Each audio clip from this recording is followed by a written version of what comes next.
Bonjour à tous et bienvenue dans ce Swiss Bliss. Nous sommes le 22 juillet 2022.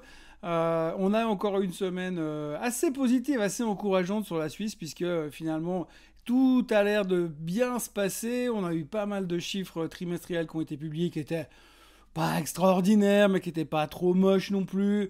C'est très psychologique aujourd'hui, de toute manière. Vous savez, les marchés ne réagissent plus forcément par rapport aux réels fondamentaux. C'est plus par rapport au fait que est-ce que les chiffres sont moins pires que prévu? Est-ce que les perspectives d'avenir annoncées par la société sont meilleures ou moins bonnes? Et puis cette semaine, on avait en Europe, alors même si en Suisse, on n'est pas vraiment en Europe, on avait forcément le meeting de la BCE qui a eu lieu hier. Donc en gros, la BCE a surpris tout le monde. Enfin, je dis surpris, c'est vite dit, puisque de toute manière, ça fait 15 jours au moins que la rumeur circulait sur le marché. Mais la BCE a surpris tout le monde en montant les taux de 0,5%, alors qu'avant, on s'attendait à 0,25, plus éventuellement, une nouvelle hausse encore en septembre. Pour l'instant, on ne sait pas à quoi s'attendre en septembre. Mais une chose est sûre, c'est que la BCE a sorti l'Europe des taux négatifs pour la première fois depuis près de 9 ans. Donc ils ont dit officiellement, j'aime beaucoup le terme d'ailleurs, ils ont dit on a terminé une expérience qui aura duré 9 ans. Bon, on espère que l'expérience était positive. En tous les cas, ce qu'il faudra retenir donc aujourd'hui, c'est que effectivement, les taux européens sont montés de 0,5% et nous sommes de retour à zéro sur les taux directeurs en Europe. Donc il faudra voir aussi la prochaine réunion de la SNB, de la BNS, pour voir ce qu'eux, ils ont décidé et si, un peu faire à la mode de tout le monde aussi. La BNS qui, elle, avait déjà pris de l'avance récemment, mais qui pourrait en remettre une couche prochainement. En tous les cas, ce qu'il faut quand même regarder en ce moment, c'est la relativement bonne performance des indices. Ce qu'il faut regarder aussi, c'est le comportement finalement de la monnaie, du franc suisse par rapport à l'euro et par rapport au dollar. Et comme on le voit sur le graphique à l'instant, alors vous voyez qu'à l'instant on traite l'euro suisse sur 98,79. On est en train de se bagarrer avec ce niveau de 98,40, 98,47. Les mouvements intraday sont assez violents, mais ça c'est vraiment lié pour l'instant à ce qui se passe, ce qui s'est passé avec la Banque Centrale Européenne. On voit un peu qu'on est suracheté maintenant après le rebond qu'on a fait récemment. Je ne sais pas ce qu'il faut attendre en tous les cas, mais pour l'instant, on n'a pas non plus l'impression qu'il va y avoir quelque chose qui va nous changer la vie de ce côté-là. Ce graphique-là est beaucoup plus amusant puisque nous avons le graphique du dollar suisse. Alors là, le dollar suisse, on voit que c'est un tout petit peu plus volatile. On voit qu'on oscille quand même entre une zone autour des 95,30 et puis un top à parité finalement. Donc on est un petit peu au milieu de ce range pour le moment. En tout cas, c'est assez intéressant à jouer. Je pense qu'il faut clairement essayer de racheter sur les 95,50 si on venait là-dessus pour jouer une configuration à l'intérieur du range. Mais enfin, pour l'instant, on voit clairement que la Suisse reste toujours cette espèce d'endroit où finalement tout le monde a envie d'aller se poser et se planquer en ce moment. Autrement, la grande question que tout le monde se pose actuellement, c'est de savoir, ça c'est aux États-Unis, c'est en Europe, mais c'est aussi en Suisse, c'est est-ce que cette fois on a fait le bottom, est-ce que c'est terminé, et est-ce que finalement on va pouvoir commencer à reconstruire après ce semestre absolument abominable que l'on vient de vivre depuis le début de l'année. Alors la question, bien sûr, reste entièrement ouverte et la réponse se trouve quelque part, non pas dans la hausse des taux, mais plutôt quelque part au milieu de l'inflation. La question est de savoir si est-ce que l'inflation va nous mettre à genoux ou pas. À savoir, aujourd'hui, on a bien compris le mécanisme des banques centrales, ils l'ont tous prouvé. On monte les taux et on freine l'inflation. Une fois que l'inflation est revenue à un niveau à peu près normal, on pourra rediscuter des mesures à prendre pour essayer de redynamiser l'économie.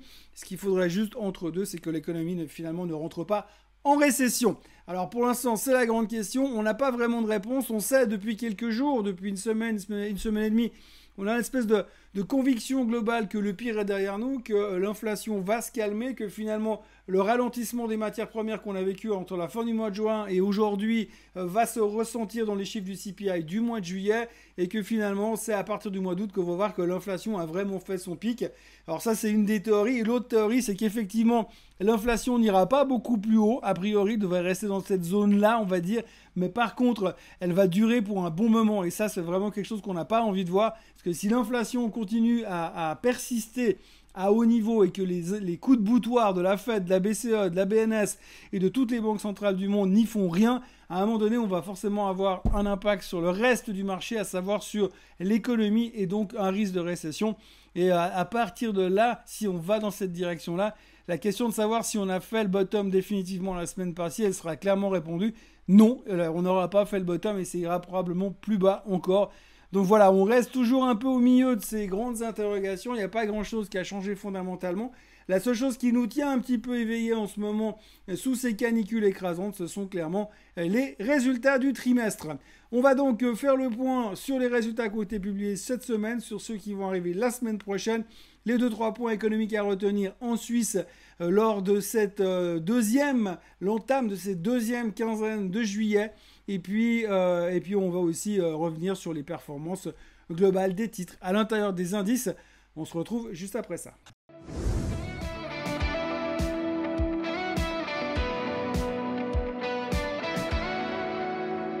Alors si on commence par regarder les performances sur une semaine, alors vous voyez clairement que le Bitcoin c'est la vedette de la semaine, suivi de très près par le secteur des semi-conducteurs aux États-Unis.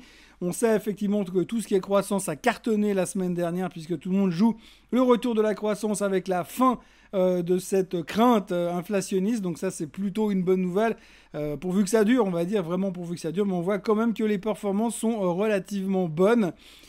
Sur les marchés ces dernières semaines. Alors au niveau des performances sur les indices, vous voyez que celui qui s'en sort le mieux, c'est pas un indice, c'est une crypto-monnaie puisque c'est le Bitcoin qui remporte la panne cette semaine, suivi de très près par le SOX, le Semiconductor Index, qui est la référence en termes de croissance en ce moment puisque tout le monde parie sur une fin de l'inflation, donc commence à rejouer la croissance.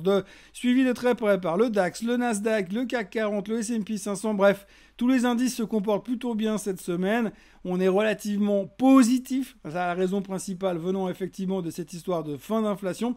Et puis, il faudra quand même noter hier avec les annonces de la BCE un mouvement assez violent intraday sur les indices, mais qui finalement ne se ressent pas beaucoup puisque avant l'annonce, le marché était à un point X, il est monté très fort. Comme quoi c'était un bon signe, comme quoi la BCE agissait. Et puis derrière, le marché s'est redégonflé. Puis je pense que une heure après l'annonce de la BCE, on était de nouveau de retour à la case départ, là juste où nous étions avant qu'il se passe quoi que ce soit de la part de la Banque centrale de Madame Lagarde. Si on va un peu plus dans le détail du SMI, alors vous voyez un rebond sur tout ce qui est, on va dire, un petit peu plus spéculatif. Logitech qui cartonne, Sika qui cartonne, Crédit Suisse qui rebondit enfin, malgré 2-3 downgrades encore une fois et des provisions supplémentaires et des déclarations de la part de certains brokers comme quoi ils devraient probablement se refinancer par une augmentation de capital. Des bons chiffres chez ABB avec 2 annonces d'IPO. UBS qui remonte aussi malgré une annonce négative de la part de Barclays qui a fait un downgrade massif sur la plupart des banques suisses, Crédit Suisse, UBS et Julius Baer en les mettant toutes sur underweight, toutes pour des raisons différentes avec dans le classement général UBS en premier, Julius Baer en deuxième et Crédit Suisse en dernier. Rebond de Geberit aussi, enfin tout le monde rebondit, on notera aussi la bonne performance de Richemont, on va en reparler tout à l'heure, par rapport aux montres les ventes de montres dans le monde. Et puis autrement, on voit que les 2 pharma qui ont publié leurs résultats, dont on va revenir dessus dans 5 minutes, se terminent leur semaine plus ou moins en hausse, malgré des résultats qui étaient plus ou moins bon, bien au contraire j'ai envie de dire. Et puis le seul titre en baisse pour l'instant cette semaine c'est Swisscom. Le SLI je vous l'ai groupé en une fois cette semaine parce que tout est en hausse avec un rebond de nouveau en tête avec AMS Osram puisqu'il s'est fait démonter la semaine dernière la thématique de la croissance, jouer la spéculation, tous les trucs qui se sont fait décalquer ces dernières semaines commencent à redevenir intéressants. On l'a vu aux États-Unis avec des rebonds massifs sur des boîtes comme MicroStrategy, comme Coinbase, comme tous des machins qui ont perdu 80% depuis les plus hauts, qui aujourd'hui tout d'un coup régénèrent de nouveau un peu d'intérêt depuis que cette rumeur, ce sentiment circule sur les marchés qui nous dit que peut-être, on a vu la fin du pire au niveau de l'inflation, donc le bottom aussi sur les marchés. Enfin, c'est ce qu'on espère pour l'instant, parce qu'évidemment, comme d'habitude, on n'a absolument aucune certitude et aucune garantie. Graphiquement parlant, si l'on parlait du SMI, alors le SMI, vous l'avez sous les yeux à l'instant. Alors si on tire un petit trend tout banal, vous voyez qu'on est en train de développer une tendance haussière gentiment qui progresse en direction de la moyenne mobile des 50 jours. En début de semaine, on a donc terminé en dessus de cette moyenne mobile des 50 jours, au milieu de semaine. Et puis, avec les événements de la BCE et 2-3 publications de résultats et 2-3 hésitations sur la fin de semaine, pour l'instant on est toujours un peu en dessous, mais on a une forme de trend haussier qui se dessine plutôt pas mal. Au niveau du SLI, c'est pareil, exactement le même discours. On peut, à l'image des performeurs des indices, eh bien, on voit qu'on est quand même en train de construire quelque chose de pas mal. Vous voyez cette tendance haussière. Ok, elle n'est pas très droite avec mes traits bleus, mais si je prends des tendances normales, vous voyez que ça va quand même pas mal de ce côté-là et qu'on avance gentiment dans la bonne direction. Il faudrait que la tendance continue un petit peu pareil. Il faudrait que les bonnes nouvelles continuent à arriver sur le marché. On a vu sur les résultats trimestriels cette semaine que ça va bien, mais qu'on est quand même un petit peu topish au niveau des stochastiques et des RSI sur le SLI. Donc ça veut aussi dire qu'on a fait beaucoup de choses, on a bien progressé et que maintenant les gens se posent quand même plein de questions pour la suite. Est-ce que finalement ce n'est qu'un rebond dans un bear market ou est-ce qu'une nouvelle tendance est en train de se dessiner? Si on va chercher la tendance de fond qu'on peut trouver par rapport aux extrêmes au niveau élevé de l'époque, on voit qu'on est gentiment aussi en train d'essayer d'en sortir, mais que c'est pas encore complètement gagné. Il va falloir vraiment réussir à s'établir au-dessus de cette moyenne mobile des 50 jours et puis essayer de voir un renversement dans cette direction pour commencer à trouver un petit peu plus d'optimisme et surtout de confiance. Au niveau des publications trimestrielles, on en avait parlé la semaine dernière, eh bien vous vous souvenez qu'il y avait Novartis qui allait publier en début de semaine, ainsi que Roche, ainsi que ABB. Pour ce qui est de Novartis, grosso modo, ce qu'il faut retenir, c'est que les chiffres étaient plus ou moins pas mal, avec un léger ralentissement sur le chiffre d'affaires, une baisse de 1% du chiffre d'affaires. Mais globalement, si on regarde plus ou moins la globalité, ils revendiquent une croissance de 5%. On n'a pas tous l'air super convaincus de ces déclarations. Néanmoins, les chiffres étaient bons, c'est suffisant en ce moment, sachant que Novartis a également annoncé un énorme plan de restructuration dont on a déjà parlé il y a plusieurs semaines. Les gens sont relativement confiants, le titre se comporte relativement pas mal, mais il n'y a rien, il n'y a pas de quoi se rouler par terre, il n'y a pas de quoi non plus paniquer. Ils n'ont pas fait de commentaires négatifs, ce qui est plutôt une bonne chose en ce moment parce qu'on n'aime pas trop avoir des commentaires, voire négatifs ou pire, prudents, ou pire, pas de commentaires du tout, mais ils ont été plutôt constructifs. Mais les gens, je crois, s'attachent surtout aux restructurations et à voir un petit peu ce que ça va donner à l'avenir. Donc pour l'instant, rien de spécial. Franchement, j'ai envie de dire que c'est un non-event en termes de publication trimestrielle. On a vu des titres un peu partout dans le monde qui réagissaient beaucoup plus sur leurs publications, mais Novartis reste quand même un poids lourd du marché suisse, avec finalement pas grand-chose à signaler du point de vue fondamental lors des résultats de ce trimestre, de ce deuxième trimestre 2022. Techniquement, on est toujours dans notre fameux range haussier, un peu à l'image de tout le monde, mais toujours aussi dans ce grand range latéral que j'avais déjà highlighté plusieurs fois, vous le voyez ici, et vous le voyez là en bas. Pour l'instant, eh bien, on a aussi un peu à l'image du SMI, c'est pas très original, mais en fait, comme ça, sachant que Novartis représente tellement dans le SMI, là aussi, on voit qu'elle a été chercher la résistance sur la moyenne mobile des 50 jours, et ça panique un tout petit peu autour de là, et ça n'arrive pas à casser pour l'instant, malgré, comme je l'ai dit avant, des résultats plutôt pas mal, mais pas de quoi se rouler par terre non plus. Donc il faut continuer à surveiller Novartis. Résistance pour l'instant à 88 francs suisses sur le haut du range. Et puis si on venait à redescendre au niveau des 76, qui serait pas bon pour l'ensemble du marché d'ailleurs, eh bien je pense qu'il faudra essayer d'en racheter pour continuer à jouer cette tendance latérale qui est plutôt successful pour l'instant, puisqu'on n'a pas l'air d'être capable d'aller chercher ailleurs. Toujours dans la thématique des pharma, eh bien le bon Roche a publié ses résultats également ce jeudi, cette semaine, et globalement ce qu'il faut retenir, c'est que les résultats étaient bons, on va dire un peu mieux que Novartis sur la photo globale, mais bon, pas non plus extraordinaire, mais bon quand même. Par contre, ce qui est assez rigolo, c'est que finalement, avant l'ouverture, le titre montait un petit peu, puis durant la séance, tout le monde a tapé sur le bon Roche parce que finalement, vous savez quoi? Eh bien, les résultats étaient bons, mais Roche a refusé d'upgrader sa guidance. Ça veut dire quoi? Ça veut dire que finalement, les prévisions futures pour les 6 derniers mois de l'année, Roche, on avait déjà, ils ont dit non, on reste comme on est, et on va pas être plus royaliste que le roi, on va pas en rajouter encore derrière, donc on va rester conservateur, donc on n'augmente pas notre guidance. Et du coup, les gens, ils ont pas aimé. Ils ont pas aimé parce que les résultats étaient bons, mais s'ils ont des résultats bons, normalement, les mecs, ils auraient dû en plus upgrader leur guidance. En fait, on n'est jamais content. Et ce marché, il est complètement bipolaire, il est complètement névrosé. Et je pense que si c'était un patient, c'était un être humain, ça ferait longtemps qu'on l'aurait collé en thérapie parce qu'il en a vraiment besoin. Et puis, le plus tôt sera le mieux parce que pour l'instant, les interprétations de résultats, les insatisfactions qu'on peut généré à l'intérieur d'un écosystème de résultats sur une seule société, ça devient juste n'importe quoi. Donc bon résultat du bon rush, mais finalement journée de jeudi pas terrible, juste parce que finalement, eh bien, on aurait quand même voulu que les mecs de chez Rush se montrent un peu plus volatiles. Le CEO passe d'ailleurs au poste de chairman, et pour fêter ça, on aurait pu s'attendre qu'il soit plus bullish sur l'avenir. Mais en même temps, on ne peut pas reprocher à ce genre de personnes, et Dieu sait si je ne suis pas un fan des big CEO d'habitude, mais on ne peut pas leur reprocher non plus d'être prudent dans un marché où personne ne sait où on va, où on ne sait même pas où sera l'inflation dans une semaine, et on ne sait même pas si on sera en récession ou pas d'ici la fin de l'année. Donc moi je trouve parfaitement normal et sain qu'un CEO vienne dire écoutez les gars, on va pas non plus s'emballer, on reste comme ça et on verra l'année prochaine. Et là tout d'un coup vous avez les gens qui ne sont pas contents parce que les mecs ils veulent pas être plus bullish que ça. Je pense qu'il faut juste se calmer à un moment donné et revenir un tout petit peu à la réalité. Vous voyez le graphique du bon rush sous vos yeux, donc j'avais déjà mis plein de cercles autour. Vous voyez que finalement, eh bien, on a cette tendance, cette tentative de redémarrage sur le bon rush pour partir en direction de cette résistance que l'on voit ici, hein, la résistance autour des 340 plus ou moins.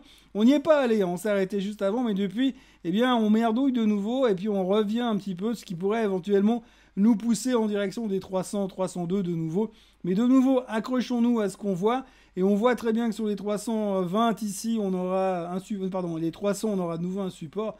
Donc je pense que comme j'avais dessiné ces flèches pour l'instant à l'époque, on peut rester dedans et ça peut quand même être un scénario valable de voir le bon rush revenir, puis repartir après plus tard. Pour l'instant, on n'en est pas là, mais c'est vrai qu'on voit que l'accès de faiblesse sur des résultats qui, je le dis encore une fois, étaient bons, mais qui ne sont pas salués de la manière correcte, puisqu'on aurait voulu qu'ils soient plus agressifs quand même. Hein. Ils ne sont pas très gentils chez Rush. Pas de graphique à vous présenter sur le secteur, mais par contre, on va parler juste 2 minutes des financières. Les financières, parce que Barclays a fait un re-rating massif du secteur. UBS, Crédit Suisse et Julius Baer en ont donc pris plein les dents. Alors, on a downgradé tout le monde. On a posé des questions sur l'avenir de l'UBS, qui pensent qu'ils auront de la peine à obtenir leur target, qu'ils auront de la peine à continuer leur rachat d'actions.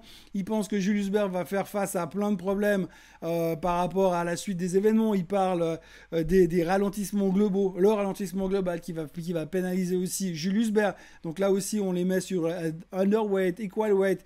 Bref, des downgrades massifs. Et puis bien sûr, Crédit Suisse, ils ont downgradé également Crédit Suisse parce que c'est Crédit Suisse. Et puis aussi parce que selon eux, effectivement, le Crédit Suisse devrait rapidement faire une augmentation de capital s'ils ont l'intention de continuer dans ce business-là. Publication des chiffres toujours, ABB qui a publié des chiffres, des bons chiffres cette fois là aussi, c'était plutôt pas mal globalement. Ils se sont montrés assez encourageants, assez positifs. C'est un petit peu la seule croissance qu'on arrive à retrouver encore dans le SMI, concrètement. Donc plutôt satisfaisant de la part d'ABB. En plus, ils ont annoncé 2 IPO à venir. L'IPO de leur division e-mobility qui devrait arriver en IPO avant juin 2023, mais c'est encore de très très loin. Et puis après, leur division turbocompresseur qui eux devraient arriver en division. Ils ont été en IPO le 3 octobre, sauf erreur. Donc on va en reparler beaucoup ces prochains temps. Mais c'est toujours plutôt pas mal parce que ça fait un peu de cash qui rentre dans la boîte. Et puis bon, après, il faudra aussi que ce genre d'IPO se passe bien. Il faudra que l'environnement soit avec nous. Mais puisqu'on sait que techniquement, eh bien, le rebond se fait dans le 3e trimestre, le rebond annuel se fait dans le 3e trimestre ce genre d'année, on est tranquille parce que finalement, au début d'octobre, ce sera parfait. On sera en plein bull market. Alors, le chart d'ABB, vous le voyez finalement, depuis les plus bas à 24, 25 francs, eh bien, on est bien remonté en direction des 28. On a repassé sur la moyenne mobile des 50 jours lors de l'annonce des résultats, justement. Et puis, pour l'instant, eh bien, on ne fait pas grand-chose. On hésite. Alors, il y a un petit peu de surachat quand même du point de vue d'ABB.